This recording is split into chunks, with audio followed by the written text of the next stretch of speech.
Hello tout le monde, on se retrouve aujourd'hui dans ma première vidéo YouTube. Ça m'a été pas mal demandé, alors j'ai décidé de me lancer. Et quoi de mieux pour commencer qu'un petit tuto pour réaliser mon patron de col à volant qui s'enfile par la tête avec un élastique. Je me rapproche. Pour réaliser ce tuto, rien de compliqué, le patron est disponible sur mon blog et il est 100% gratuit. Je vous mets toutes les infos dans la description.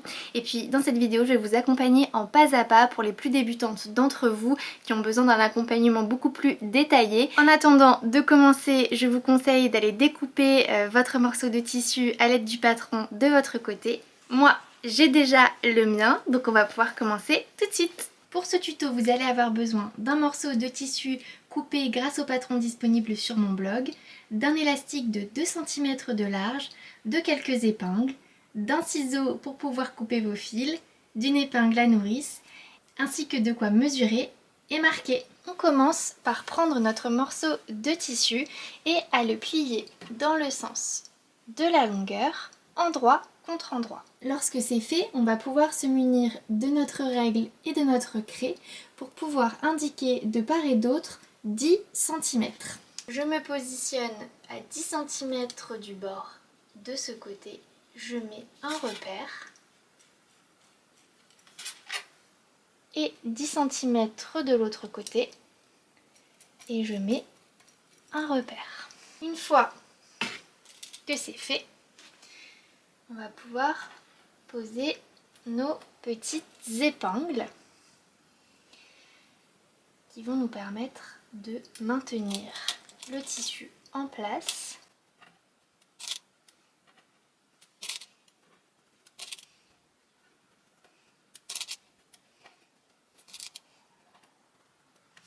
Voilà. Et maintenant, on va aller coudre à la machine entre nos deux crans à 1 cm du bord, en commençant par un point d'arrêt au début et un point d'arrêt à la fin.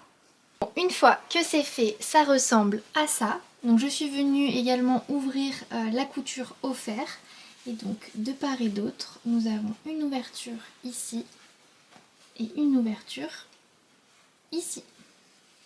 On va maintenant pouvoir retourner notre ouvrage sur l'endroit. Donc ni plus ni moins, on se retrouve avec un tube. Et une fois que nous l'avons retourné sur l'endroit, on va pouvoir prendre de part et d'autre les petits côtés de cette façon. Et là, on va pouvoir les épingler ensemble, endroit contre endroit. Donc regardez bien le geste, hein, je prends de chaque côté, comme ceci. Et je vais mettre quelques épingles.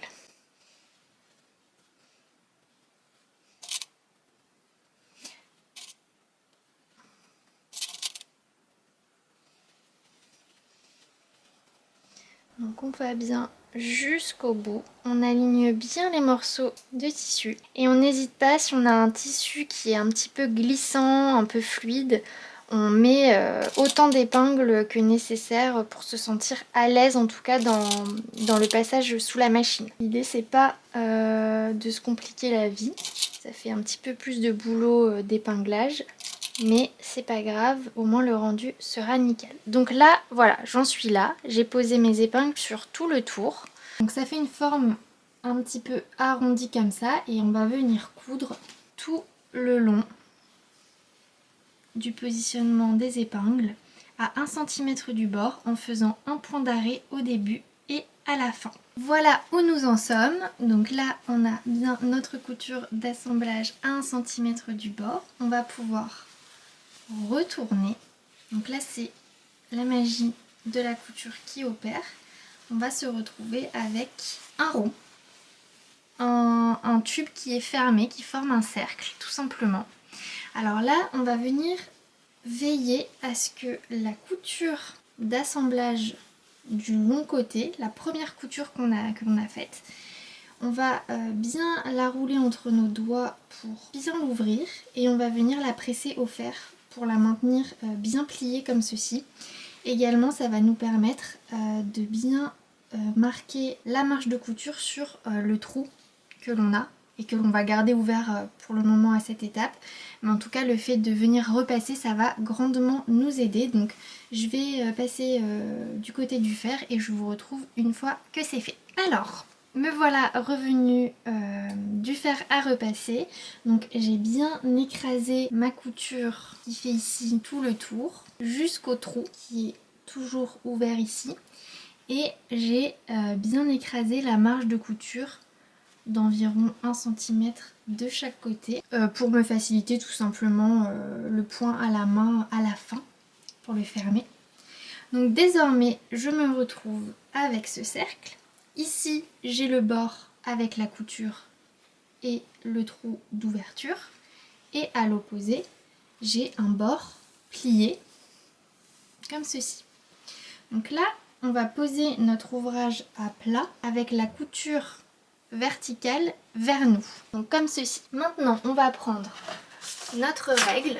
Donc l'idéal c'est d'avoir une règle japonaise comme ceci. Mais si vous n'en avez pas, vous faites des petits repères aux dimensions demandées, ça marchera tout aussi bien. Donc moi avec ma règle japonaise et ma petite craie, je vais me positionner à 4 cm du bord plié. Donc je le répète, ici on a le bord avec la couture et le trou, et à l'opposé on a le bord plié. Donc sur ce bord plié, je vais mettre ma règle de sorte à pouvoir tracer un trait tout le long à 4 cm du bord. Donc là je suis bien à 4 cm avec ma règle, je trace un trait, je retourne mon ouvrage et je fais la même chose. Ces lignes, elles vont nous permettre d'être sereines sous la machine et de pouvoir coudre en fait le long du trait que l'on est en train de tracer en étant sûr du coup de coudre à la bonne distance, tout simplement. Donc soyez précise, prenez votre temps, faites de beaux marquages. Hop. On se remet du côté de la couture et là il va falloir être précise. Maintenant, toujours à l'aide de notre règle, on va se mettre à 2,5 cm de notre premier trait. Donc je positionne ma règle à 2,5 cm de cette façon et je viens tracer. Attention, je fais mon trait et je vous montre, une fois que j'aurai retiré la règle, ce sera plus parlant pour vous. Donc voilà, je fais mon trait. Ici, j'ai donc ma couture verticale, mon premier trait, mon second trait à 2,5 cm du premier. Le long de ma couture verticale, je laisse un espace qui m'indique de ne pas coudre. Quand je vais passer à la machine, je vais commencer ici et finir ici en laissant un trou. Vous verrez pourquoi à la suite du tuto, mais on refermera ce trou à la fin. Simplement. Je continue mon traçage de l'autre côté, donc toujours à 2,5 cm du premier trait. Et voilà, donc là si je vous montre notre petit tour de cou, il y a bien les traits tracés tout le long. Donc là on va aller à la machine et au point droit on va coudre sur nos traits. On commence par le trait à 4 cm du bord, on fait tout le tour. Puis on va faire le long du second trait en commençant quelques centimètres après la couture verticale, en faisant tout le tour et en s'arrêtant quelques centimètres avant la couture verticale. Donc là, voilà à quoi ça ressemble. J'ai bien ma couture du haut qui fait tout le tour et ma couture du bas qui commence et qui s'arrête quelques centimètres avant la couture verticale. Je vais venir couper là tous mes petits fils et puis on va s'attaquer à la pose de l'élastique. Pour connaître la mesure de l'élastique que vous devez couper, il vous suffit de prendre la mesure de votre tour de cou et d'y ajouter 3 cm. 1 cm pour les anses, parce que l'idée c'est pas d'être étranglé par notre colle, et 2 cm pour les marges de couture. Pour nous faciliter la pose de l'élastique, je vais venir mettre des repères à 1 cm de chacun des deux bords libres. Ça sera plus simple pour venir les superposer en respectant les marges de couture à la fin. Donc je fais ça tout de suite. Je trace à 1 cm et je fais pareil sur l'autre côté. Bon, maintenant c'est le moment où entre en jeu l'épingle à nourrice. Donc on va venir accrocher l'épingle à nourrice dans l'élastique. Et maintenant, c'est là que tout se joue. Je vais faire en sorte que vous voyez bien. On va rentrer l'épingle à nourrice à l'intérieur du col. Donc là c'est simple, on va passer par la grande ouverture laissée dès le début du montage de l'ouvrage et on va se glisser, je me rapproche, et donc on va se glisser dans le tunnel que l'on a créé avec nos 2 coutures. Donc c'est pour ça qu'on a laissé ce petit trou ici et qu'on a commencé la couture seulement à 2 cm de la couture verticale pour pouvoir rentrer notre élastique. Donc là, j'insère l'élastique dans le tunnel. Donc là, je suis arrivée de l'autre côté, à la fin de ma couture qui est ici. Je vais pouvoir ressortir l'épingle à nourrice. Donc ce moment-là, il est un petit peu délicat parce qu'en fait, il faut pouvoir sortir l'élastique du tunnel sans que le côté opposé de l'élastique s'en aille complètement. Donc là, j'ai bien mon morceau de début d'élastique et mon morceau de fin d'élastique. Je peux enlever mon épingle et je peux venir superposer sur mon petit repère mon autre extrémité. Donc là maintenant je vais venir mettre une petite épingle pour maintenir mon élastique comme ceci. Et au point zigzag, je vais venir coudre comme ça le long en faisant plusieurs allers-retours pour que ce soit bien maintenu. Je vous reprends une fois que c'est fait. Voilà, notre élastique est bien cousu et maintenu. Vous voyez, j'ai fait beaucoup d'allers-retours de cette manière. C'est très solide. Maintenant, je peux tendre mon ouvrage. En tout cas, répartir correctement le tissu autour de l'élastique. Donc, vous bougez comme ça votre tissu, ça se fait naturellement. Alors, prochaine étape, un petit peu fastidieuse, en tout cas rien de compliqué, mais il va falloir faire attention. Donc maintenant, notre élastique, il est à l'intérieur de notre tunnel. On va devoir refermer ce tunnel. Donc on va terminer notre ligne que l'on avait laissée ouverte entre ce point et ce point. Donc on va passer à la machine au point droit et on va coudre entre ces 2 points. N'hésitez pas à retracer le trait à la craie si vous avez besoin d'être guidé de manière beaucoup plus précise. Moi je vais le faire comme ça à l'œil, mais voilà, je suis un petit peu habituée maintenant, donc si vous ne le sentez pas, retracez le trait et faites bien attention à ce que l'élastique soit bien calé le long de l'autre couture pour ne pas piquer dans l'élastique. Je passe à la machine et on se retrouve juste après. Et voilà, j'ai refermé ma couture.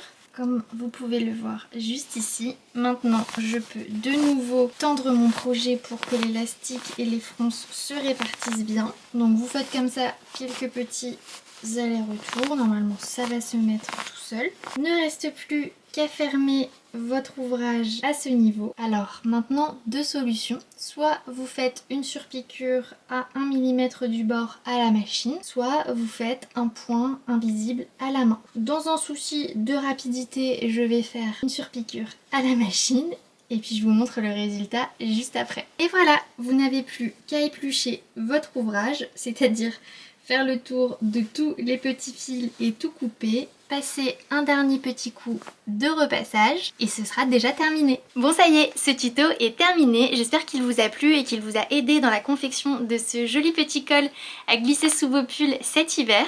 Moi, je vais pas vous mentir, j'en ai déjà une sacrée collection. J'espère que vous allez en faire de même pour réutiliser toutes vos chutes. Si c'est le cas, pensez à me mentionner sur les réseaux sociaux et à venir me suivre. Je vous mets toutes les infos juste là. Et puis bah écoutez, d'ici là, je vous dis à très vite dans une prochaine vidéo YouTube. Ciao!